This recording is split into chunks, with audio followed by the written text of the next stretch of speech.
चांद की चुड़ैल और नन्ही परी। बहुत समय पहले की बात है। आसमान के पास एक जादुई जंगल था जहाँ सिर्फ परियां रहती थी। हर परी के पास अपनी एक अलग शक्ति थी। कोई फूल खिला सकती थी, कोई पानी से बात कर सकती थी, तो कोई तारे गिरा सकती थी। परियों के बीच में एक सबसे छोटी परी थी, परमीनी। वो प्यारी थी, लेकिन उड़ना उसे बिल्कुल नहीं आता था। बाकी सभी परियां ऊंचे ऊंचे पेड़ों के ऊपर उड़ती, बादलों पर झूला झूलती और सितारों से बातें करती। मगर परमीनी हर बार उड़ने की कोशिश में गिर जाती थी। सब उसे प्यार करते थे, लेकिन वो खुद तो कमजोर समझती थी। उसी जंगल के दूर एक छुपा हुआ पहाड़ था जहाँ रहती थी चांद की चुड़ैल, एक बहुत ही पुरानी और ताकतवर जादूगरनी। उसका सपना था कि वो सारी परियों की शक्ति चुरा ले और खुद चांद पर राज करे। हर 100 साल में चुड़ैल की शक्ति बढ़ती थी, पर ये 100वां साल आ चुका था। अब वो परियों के गांव में आने के लिए तैयार थी। उस रात परमीनी अकेले उड़ने की कोशिश कर रही थी। बाकी परियां अपने चमकीले घरों में सो रही थी। अचानक आसमान में काले बादल छा गए और एक चमकदार झाड़ू पर बैठकर चुड़ैल आई। उसके आते ही सारी परियां नींद में जम गई। कोई हिल भी नहीं सकता था। परमीनी डर गई, पर उसका दिल कह रहा था, डरो मत, कुछ तो करना होगा। उसने देखा चुड़ैल एक बड़ा सा काला थैला लेकर परियों की शक्ति इकट्ठा कर रही है। एक परी से वो फूलों की शक्ति ले रही थी, दूसरी से रोशनी की और तीसरी से नींद की जादू।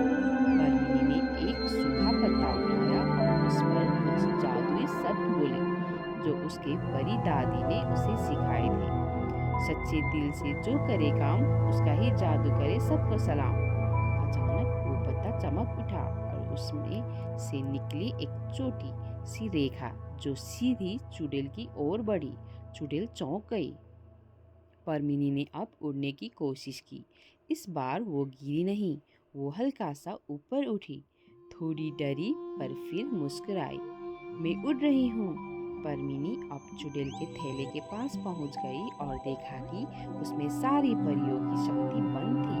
उसने थैले पर वो जादुई पत्ता चिपका दिया और कहा, जैसी करनी वैसी भरनी। थैला फटा और सारी शक्ति वापस परियों के पास चली गई। चुड़ैल चिल्लाई, नहीं, तुम एक नन्ही सी परी, मेरा जादू कैसे तोड़ सकती हो? परमीनी ने जवाब दिया, क्योंकि मैं नन्ही हूँ लेकिन सच्चे दिल वाली हूँ। अचानक से पूरे जंगल में रोशनी फैल गई और चांद की चुड़ैल धुएं में बदल गई। वो आखिरी बार चिल्लाई, मैं लौटूंगी, और आसमान में गायब हो गई।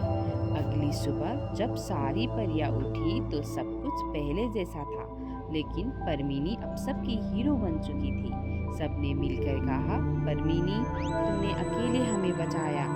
परमीनी अब न सिर्फ उड़ना जानती थी, बल्कि वो अब जंगल की रक्षक परी कहलाने लगी। उस दिन से उसे एक खास चमकीला तारा मिला, जो उसकी जादुई शक्ति का प्रतीक था।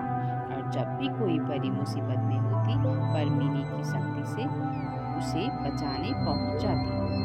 कभी कभी खुद को छोटा मत समझो। सच्चा दिल, हिम्मत और थोड़ी सी समझदारी से बड़ी बुराई को हराया जा सकता है।